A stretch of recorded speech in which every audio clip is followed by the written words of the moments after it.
साथियों, उपस्थित सभी पत्रकार एवं छायाकार मित्रों का धन्यवाद करता हूं। हमारे बीच में हमारे कृषि मंत्री श्याम सिंह राणा जी, हमारे चीफ सेक्रेटरी महोदय अनुराग रस्तोगी जी, और आज विभिन्न योजनाओं के तहत लाभार्थियों के खाते में जो डायरेक्ट लाभ पहुंचाया है, हमारे सभी विभाग के सेक्रेटरीज, अधिकारी गण, उपस्थित सभी पत्रकार एवं छायाकार मित्रों, आप सब जानते हैं कि मोदी जी के नेतृत्व वाली ये सरकार डबल इंजन की सरकार, जिसका उद्देश्य समाज को सशक्त और मजबूत करना, प्रदेश को सशक्त और मजबूत करना, निरंतर विभिन्न योजनाओं के तहत समाज को मजबूत करते हुए, मुझे खुशी है कल महिला दिवस था और हमारी सरकार का केंद्र बिंदु भी महिलाओं का सशक्तिकरण, किसान की मजबूती और युवाओं का उनको सशक्त और मजबूत करना, गरीब की आस को पूरा करना, ये हमारी सरकार का केंद्र बिंदु है। और मुझे खुशी है कि इस पिछले 2 दिनों में हमने कल महिला दिवस के अवसर पर 1357 करोड़ रुपए विभिन्न हमारे जो लाभार्थी हैं उनके खाते में डायरेक्ट राशि पहुंचाने का काम किया है। और उससे पहले अगर हम देखें, 3 तारीख को गौशालाओं का एक कार्यक्रम भटगांव में मैंने किया था। 68 करोड़ रुपया मैंने वहां गौशालाओं के लिए देने का काम किया है। और उसी कड़ी में आज चाहे हमारा किसान है, चाहे हमारा आड़ती है, चाहे हमारे गरीब परिवार के मकान बनाने की बात है, ऐसे सब लोगों के खाते में 1884 करोड़ रुपया अभी जारी किया है, ताकि समाज सशक्त और मजबूती से आगे बढ़ सके। ये हमारी सरकार का ध्येय है। और मुझे ये भी खुशी है कि हमने लगातार व्यवस्था परिवर्तन करते हुए प्रोएक्टिव मोड को अपनाया है। और इसके तहत परिवार पहचान पत्र डेटाबेस के आधार पर जो हमारे पात्रता स्वयं निर्धारित होती है और पात्र नागरिकों को बिना किसी दफ्तर के चक्कर लगाए, बिना आवेदन किए घर बैठे भत्ते का लाभ मिल रहा है। हम सब देख रहे हैं इसको प्रोएक्टिव मोड में जो हमने किया है।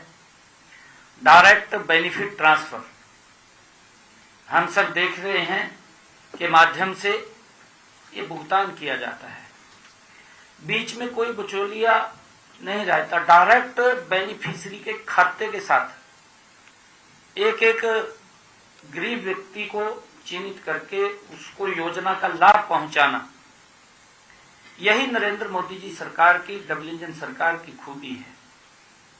नहीं तो हम देखते थे कई महीने बीच में रुड़ जाता था, वो बीच में लीक होता रहता था और जो लाभार्थी था उस तक वो पूरा नहीं, जब पूरा नहीं पहुंचता था तो व्यक्ति के जीवन में सुधार नहीं होता था। आज आप देख रहे हैं इन योजनाओं के माध्यम से समाज के अंदर एक बड़ा सुधार करने का काम हमारी सरकार कर रही है।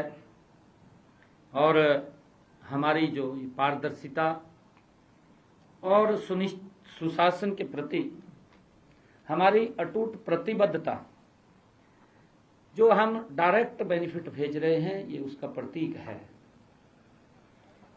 जिससे यह सुनिश्चित हो रहा है कि राज्य की सहायता हर जरूरतमंद व्यक्ति के पास वो समयबद्ध तरीके से पहुंचे। हमने इसको सुनिश्चित किया है। और आज हम सब देख भी रहे हैं, हमने प्रधानमंत्री फसल बीमा योजना के तहत जो खरीफ की फसल के लिए किसानों की बीमा क्लेम वो भी वितरित किए गए हैं, क्योंकि हमने पिछले दिनों भी किए थे और उसमें हम कुछ वेरीफाई कर रहे थे, कुछ शेष रह गए थे, वो वेरीफाई पूरे हो गए हैं। और आज ये लगभग 1,67,460 किसानों के बैंक खाते में 711 करोड़ 69 लाख रुपए की राशि ये भेजी गई है, वितरित की गई है। हमारी सरकार का ध्येय है मित्रों, मैं आपको ये बताना चाहूँगा कि जो भी पात्र व्यक्ति है वो छूटे ना, उस तक सरकार का लाभ पहुँचे। परंतु उसके साथ साथ हम वेरीफाई भी करते हैं कि कोई अपात्र ऐसा व्यक्ति वो जिसको कोई नुकसान भी नहीं हुआ है, उस तक ये जिन लोगों का नुकसान हुआ है उन तक पहुंचाने का हमारा ध्येय है और उन तक हम पहुंचा रहे हैं। और इसे मिलाकर के पिछले 11 वर्षों में किसानों के फसल के मुआवजे की अगर हम बात करें, पिछले 11 वर्षों में जो प्रधानमंत्री फसल बीमा योजना के तहत अब तक लगभग मैं बात करूं तो 11 वर्षों में ये 16,160 करोड़ रुपया हमने पहुंचाने का काम किया है। एक बड़ा, ये अगर हम कांग्रेस के कार्यकाल का पिछला देखें, पिछला अगर उनका 10 साल का कार्यकाल देखें, क्योंकि सत्र चल रहा है और बार बार विपक्ष इस बात को उठाता है कि आप पुरानी बात करते हैं। भाई जैसा शासन रहा, आपका तंत्र रहा है, वो तो बात करनी पड़ेगी ना, और बताना पड़ेगा कि लोग त्राही त्राही करते थे, लोगों तक लाभ नहीं पहुंचता था। इनके 10 सालों में जो किसान की फसल का खराबा हुआ है वो पहुंचा है 101,138 करोड़ रुपए। 1,138 करोड़ रुपया इनके 10 साल में पहुंचा है। और 269 करोड़ रुपया घोषणा हो गई थी, दिया नहीं, छोड़ करके चले गए। ये भी पैसा हमने देने का काम किया, 269 करोड़ रुपया। और हमने 11 वर्षों में अगर हम बात करें, लगभग 16,160 करोड़ रुपया हमने किसान के खाते में पहुंचाने का काम 11 वर्षों में किया है। कि जमीन आसमान का अंतर है, तो ये बताना पड़ता है, क्योंकि अगर नहीं बताएंगे तो लोग भूल जाते हैं, लोगों को पता नहीं चलता, क्योंकि क्या क्या यातनाएं से ही आने वाली पीढ़ियां, जनरेशन बदलती है। ये भी जनरेशन जब नहीं आती है तो उसको पता नहीं चलता कि इनके क्या क्या कारनामे थे, कैसे कैसे इमरजेंसी का दौर लोगों को भुगतना पड़ा। अगर हम नहीं बताएंगे तो उनको कैसे पता चलेगा भी इमरजेंसी भी लगी थी। क्योंकि जो यातनाएं, जो यूथ आज आ रहा है, उस यूथ के पूर्वजों ने जो इमरजेंसी की यातनाएं सहन की थी, वो यातनाएं वो न सहन करें, क्योंकि वो बताना फर्ज है कि उनकी सरकार में क्या हुआ, हमारी सरकार में क्या हुआ, ये जरूरी बताना है।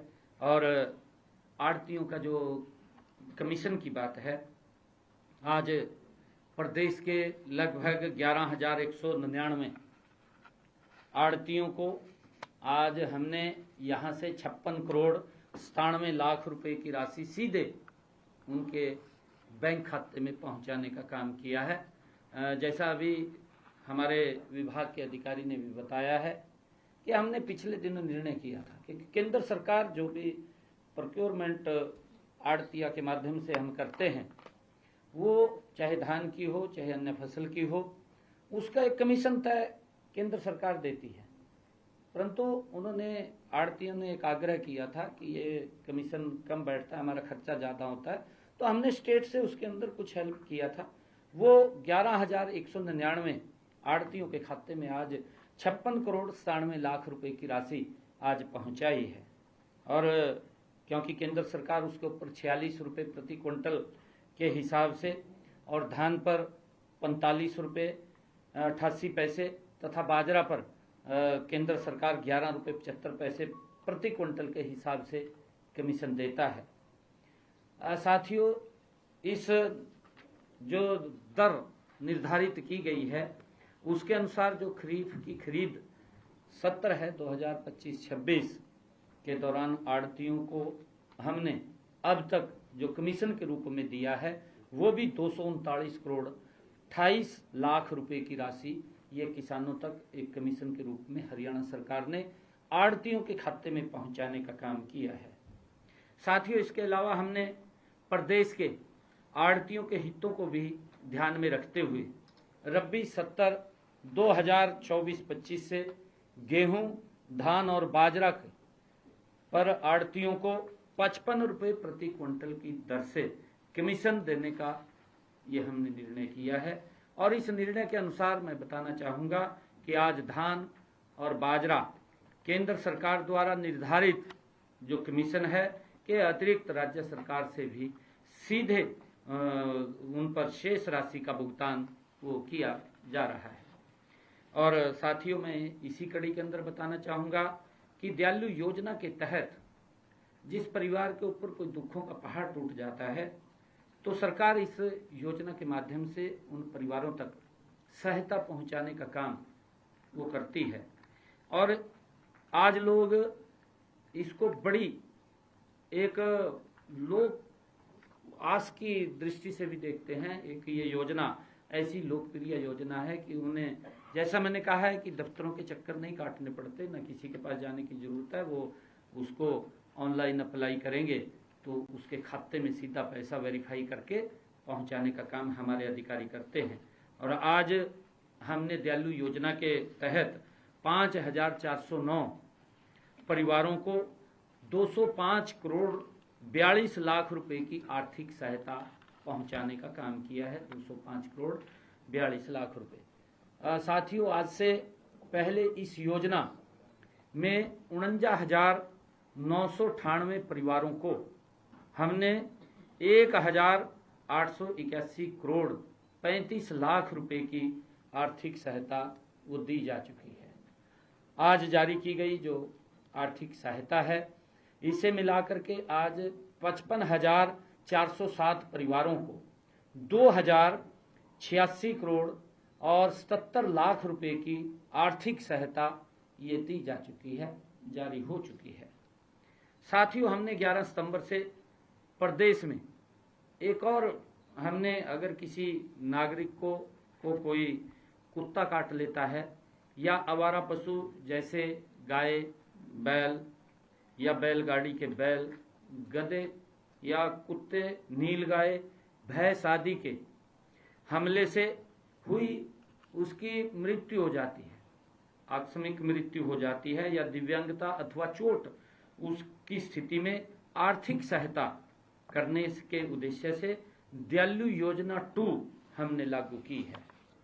और साथियों, मैं बताना चाहूँगा कि प्रधानमंत्री आवास योजना ग्रामीण, इसके तहत जो एक गरीब व्यक्ति का सपना होता है कि मेरा अपना घर हो, उस अपने घर को, उस सपने को पूरा करने का काम देश के यशस्वी प्रधानमंत्री आदरणीय नरेंद्र मोदी जी और ये डबल इंजन की सरकार कर रही है।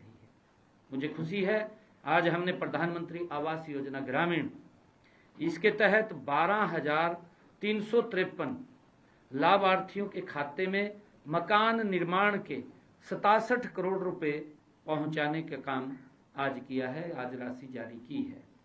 और मैं बताना चाहूंगा कि 2016-17 से अब तक लाभार्थियों को 720 करोड़ 22 लाख रुपए की वित्तीय सहायता प्रधानमंत्री ग्रामीण आवास योजना के तहत हमने पहुंचाने का काम किया है। और इस प्रकार आज हमने विभिन्न योजनाओं के तहत कुल 1,884 करोड़ रुपए की राशि सीधे लाभार्थियों के खाते में डाली है, क्योंकि हमारी सरकार का ये कमिटमेंट है और लगातार हम उस कमिटमेंट को नॉन स्टॉप हमारी सरकार पूरा कर रही है, ताकि समाज के हर वर्ग को जो लाभार्थी है उसको सीधा लाभ इसका उनके खातों में पहुंचाया जा सके और बिना भ्रष्टाचार, बिना किसी लीकेज के उन तक ये राशि पहुंचे, उसको हमारी सरकार सुनिश्चित कर रही है। पिछले 11 वर्षों में आप देखते हैं कि लगातार जो ये सरकार के निर्णय हैं, एक से एक निर्णय आदरणीय मोदी जी के नेतृत्व में ले रही है।